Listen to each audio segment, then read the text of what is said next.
Welcome to the shop. Hope you're having a great day. Alright, it's time to get back on this bad boy. I got a little bit sidetracked by the direct drive and the ceramic platen on my KMG, but yeah, I think it's time now.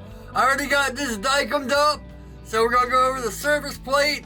On the first tutorial I did on the bevels, I showed you how to do it with a drill bit and all that, so now I'm gonna show you how to do it with a height gauge and all that stuff.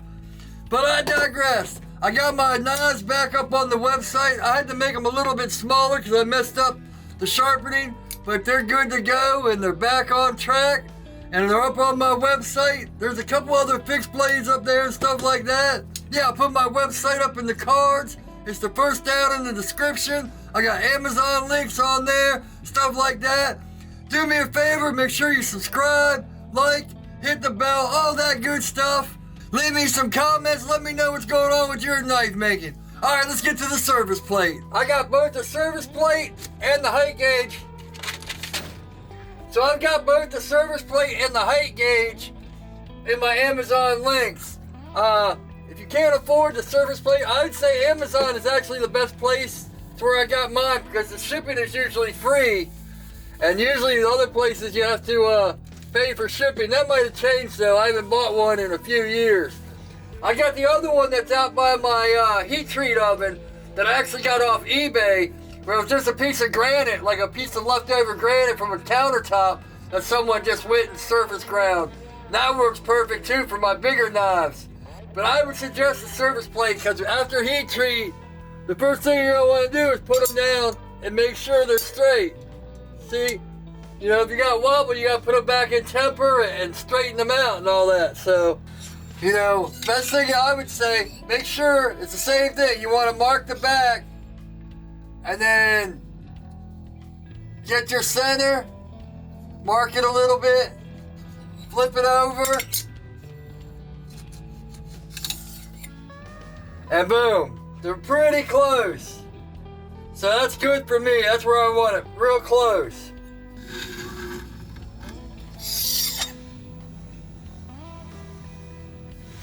There we go, right down the middle. Alright, to the grinder. So same thing as in the first bevel grinding video. We're just gonna set our bevels in, you know. Like I said, I use an old pair of calipers, no battery in them, the glass is busted. All we need is for it to strike a line. It doesn't mess up our middle line or anything. Boom.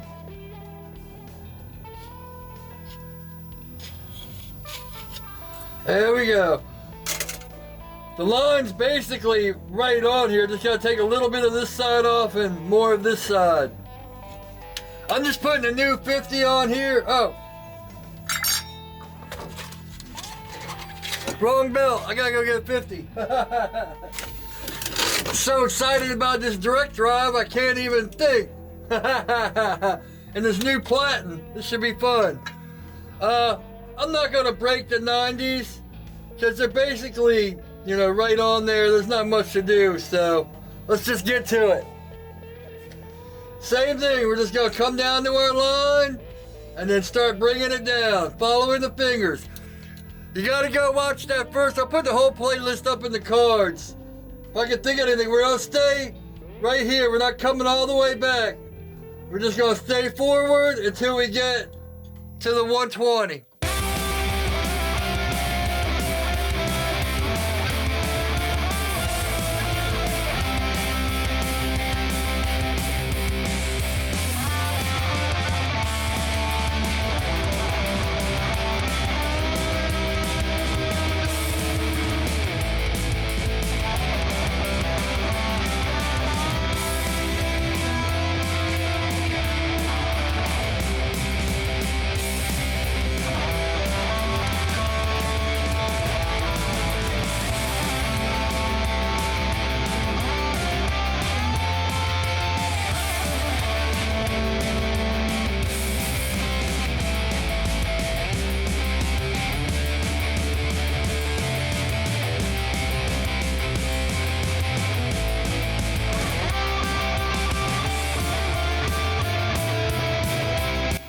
The only difference between the first video and this one you gotta dip the knife.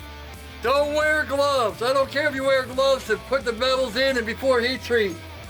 I would suggest strongly, I'm not gonna say don't wear gloves. If you wanna wear gloves and risk ruining your blade, that's up to you. But you want your fingers to know the heat, because when it starts getting hot, you're gonna dip the blade. We're almost coming up. We got a little bit more to take out here to clean it up, and then I'm gonna, bring it here, and then I'm gonna start pushing back forward and bring it right down to my line, and then we're gonna do the other side.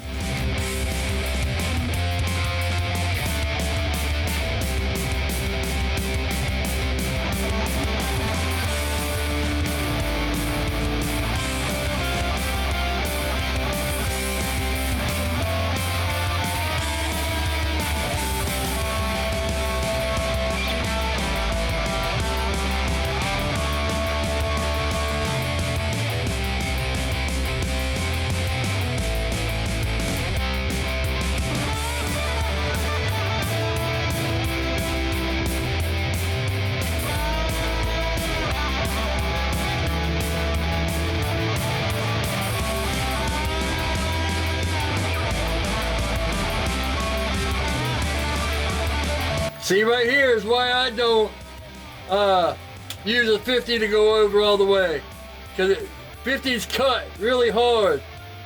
So we got this much room to bring over and bring it up with the 120. I can already see the hamon right here. All right, the other side.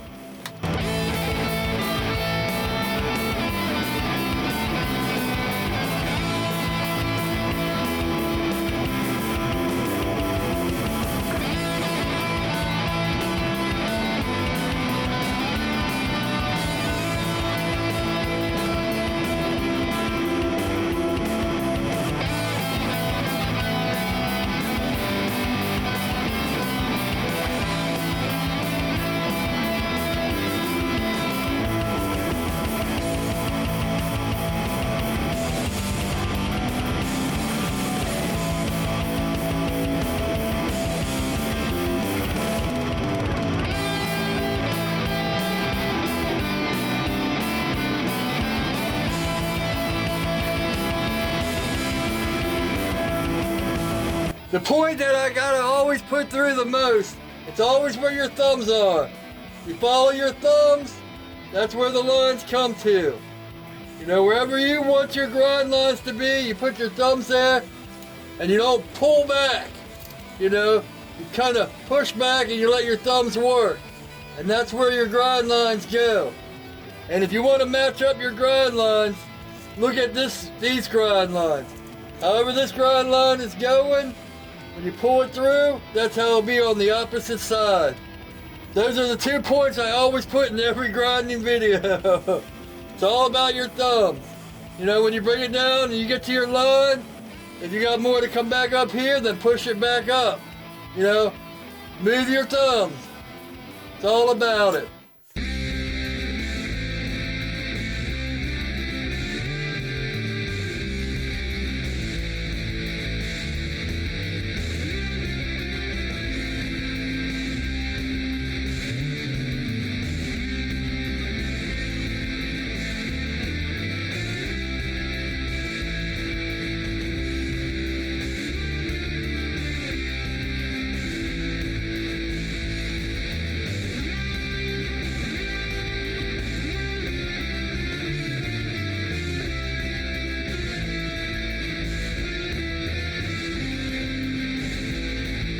All right, let's put a 120 on there, and whew, good Lord.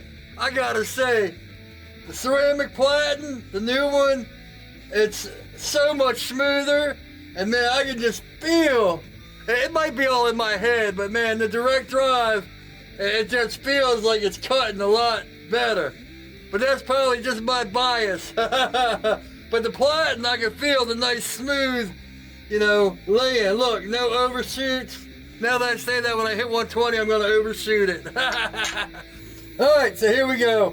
Now what I do, you don't have to do this, but I'll bring it out, like I want my line to come all the way over, so it basically comes over to here. But I'm gonna kind of bring it in a little bit to see if this is a good side of the belt. Now, if you don't want to do sweeping plunges, you don't have to do that. You can bring it straight up. But, yeah. So I just bring it like halfway over and then see how the side of the belt works. You know, it might be in my head, but it feels good. Alright. Let's refine this and then, we'll see where we're at. I almost forgot the most important part. You know, if you're using a wheel, you can't do this, but if you're on a flat platen, put your hand here. Make sure the belt's not, you know, hanging over. Make sure you got a gap. See that? You can put your hand here and you kind of hold the blade like that. That kind of gives this hand room to move in. So you can kind of pivot it. And then just tap this in. You don't want to push it real far in. You just want to kind of tap it in and slide. If you go like this and pull it like that, it catches. See how it's catching? Right there. So you just want to hold it like that. Or not. Do it your own way. I mean, figure out what's best for you. Let's do it.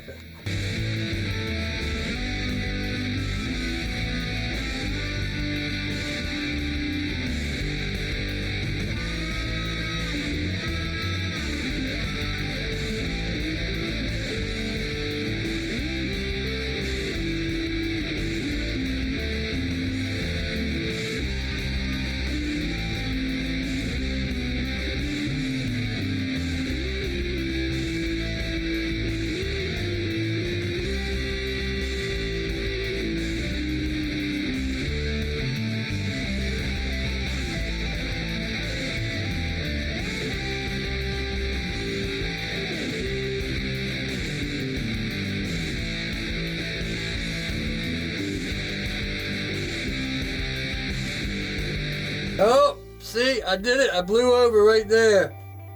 Let's catch that before we get away with it. Before it gets away from us.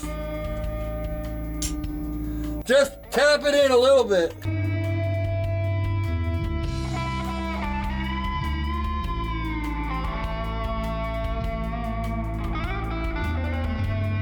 Oh, I forgot to do that anyway. Good Lord. Before we get the... Before you do the bevels, you gotta do the flats. Alright, let me put the 50 back on here and do the flats. Good Lord. Been so caught up in this grinder, I forgot what I'm doing. Actually, I usually do it on the surface grinder. Or yeah. I usually do it on my surface grinder attachment. But I was gonna do it for you guys here to show you how it is. So I'm glad I made it. See, some things happen for a purpose. What you're going to want to do is get some kind of magnet holder. You can get the ones like this, but I'll be honest with you, I don't use these because you get up to a nice mirror finish and then you go to pull these off and it scratches your whole blade. This has a lever so you turn the magnet off and pull it right off. These are a lot more expensive.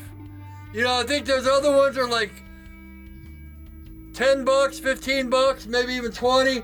And these are like twice that. But I've had this thing for 6 years and it still works great. Anyway, so what you're going to want to do is you're going to want to take your blade and you're going to hold it. Hold it even. Don't press in. You know, instinct and impatience tells you you want to push in on it to get that stuff off as quick as possible. That's not what you want to do. You want to hold it. And you want to put pressure evenly top and bottom. Sometimes you want to do a circle 8, however you want to go. But just make sure you're not pressing, because when you start pressing hard, you're going to, you know, warp the blade. You're either going to press too much this way or too much this way, and you're going to taper the blade. Yeah, let's get to it.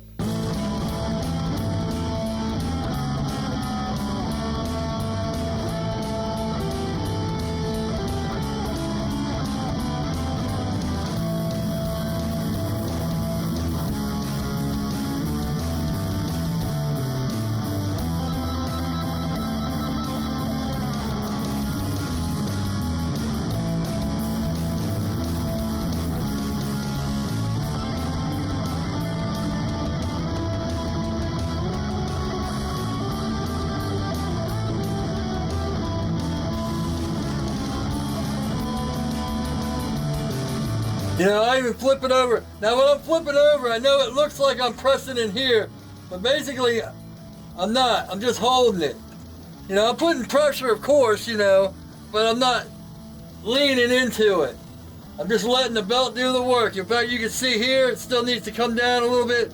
Still got some spots here of decarb or scale or whatever you want to call it. Even if you use anti-scale, it still has some on there.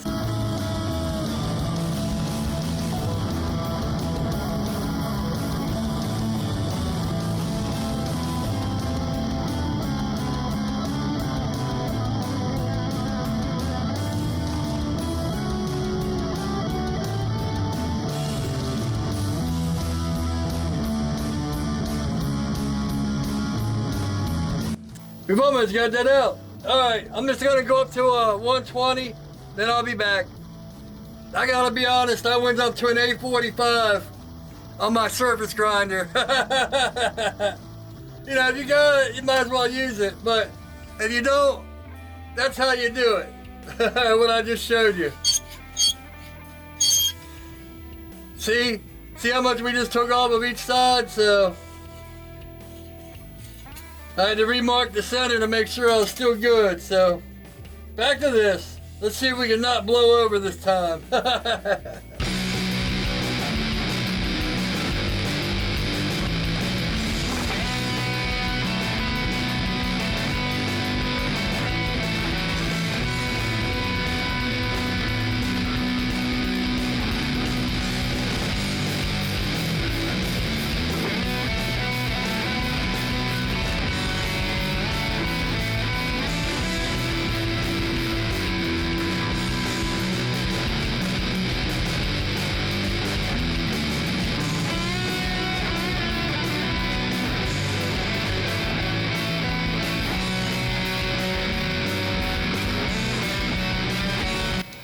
And like I told you before, if you saw I had to bring this up a little bit, but I didn't want to come out, you saw I was starting to do that again.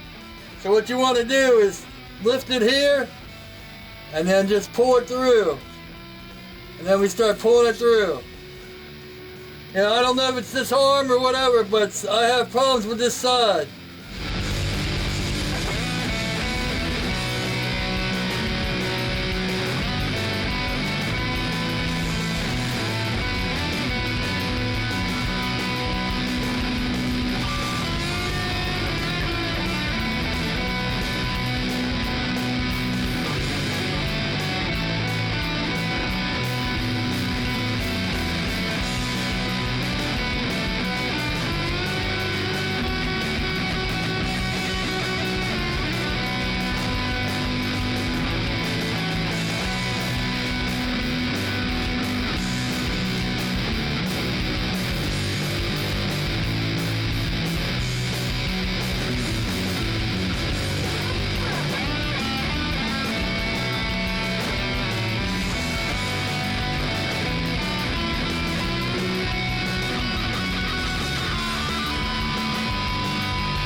Whew! I was starting to get nervous. I'm gonna start this other side, but it's late and I've been actually doing it. It's actually, time is it? Oh, damn, it's 1:30 in the morning. I had to make some, you know, a few people bought some stuff off the website, so I had to make sure it's all ready to go for Monday. It's actually Saturday today. I'm rambling, but, yeah. Man, I can see that hamon popping right here. Wow! I don't know if it's gonna pick it up. It's like right here. I'm gonna go ahead and flip the belt over because I like that side. So it's the next day actually. This camera started overheating, which is rare. These cameras usually last for hours, so I don't know why this one started overheating, but I took it as a sign at 1:30 it's time to go to cut everything off. I noticed I've already edited up to here. This camera was a little bit out of focus, so I cleaned the lens and all that. It's not too bad, but, well, you guys already know you've watched this far. Alright, so we're going to do the same thing on this side. Boom. And then we're already at what, 19 minutes or something? So I'm just gonna cut this, and then it's gonna be high speed. Once you get to 120, after that you're just refining it. In fact, if this didn't have hormones in it, I'd probably just keep the grind lines like that. Anyway, let's get to it. I'm rambling. Man, I just noticed I'm only grinding at 40%, and it's just like the direct pulley drive at like 80%. That's nice. All right.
So I don't know if you've noticed, this whole video has been at normal speed. I haven't sped any of the footage up. I've cut some of it out, you know, to condense it down, but this has all been regular speed. So I just went back and fixed that a little bit. So boom. This one comes up a little bit straighter, where this one, so I'll get that with the higher belts. The higher belts you go, the more forgiving they are. So yeah, high speed.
Alright, so I gotta be honest with you.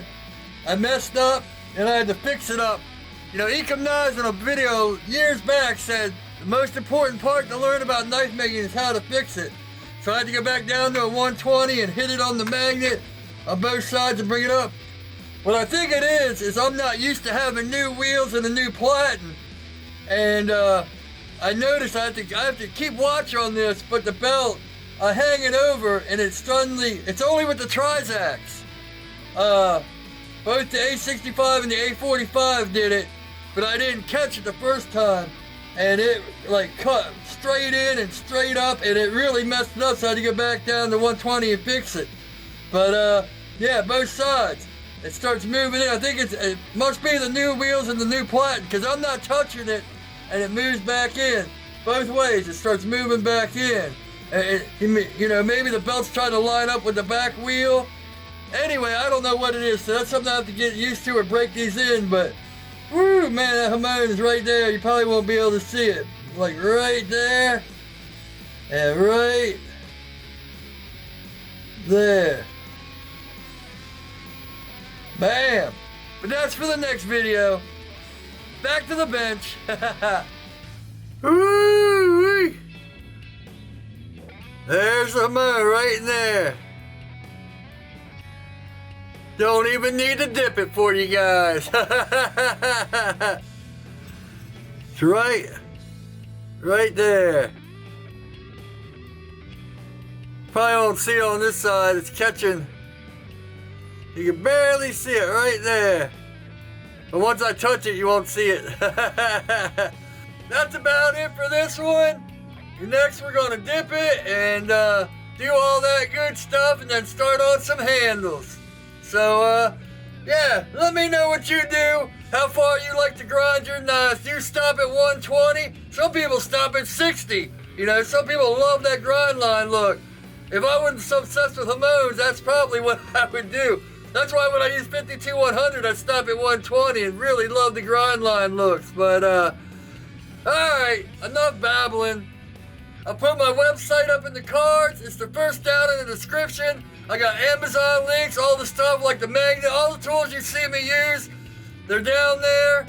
I got shirts. I got these knives up there. Boom. They're back up. So, yeah, man. That's what the hamon will look like after I dip it and etch it and all that good stuff. Do me a favor. Make sure to like, subscribe, hit the bell, all that good stuff. Let's see. I'll put the rest of the playlist right here. I'll put the vlogs, which is mostly me making folders. My website's right there, and subscribe's right there. Hope y'all are having a great day, and as always, take it easy.